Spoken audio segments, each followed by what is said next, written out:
Hello guys, welcome back to my channel. Today we are going to be looking at 2023 home decor trends.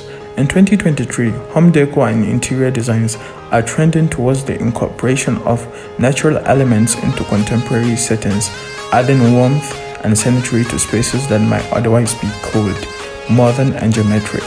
Here are the top 5 home decor trends to keep an eye out for in 2023. Number 1, we have arches. The modern arch trend will continue to be a popular element of interior design and home decor in 2023.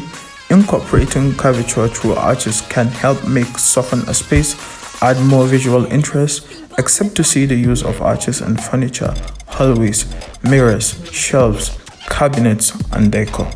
Number 2, we have carved furnitures.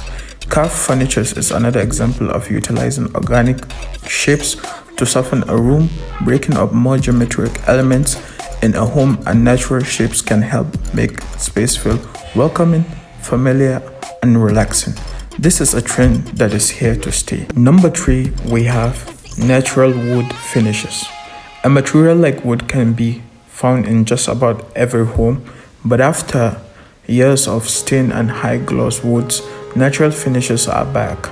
Natural wood has a serene, classic and timeless look that fits any season or home decor change. Number 4, we have fluted and reeded details. It's no secret that fluted and reeded details are coming back, increasingly popular throughout architecture, furniture, and home decor items. Those trendy accents can bring texture and make a statement amongst minimalist and contemporary spaces. Expect to see an increase of those details across home decor elements in 2023. Number 5, boucle furniture. Are you in or out? Boucle furniture was one of the hottest trends of 2020, a topic of great debate. However, is whether or not it's here to stay. I'll let you be the judge of this one, but I myself will continue to decorate my home with boucle furniture pieces, as they provide texture and increase depth to natural spaces. What do you think? What home decor trends do you anticipate incorporating into your home during 2023? Leave a comment below and tell me about it. And don't forget to subscribe and like this video.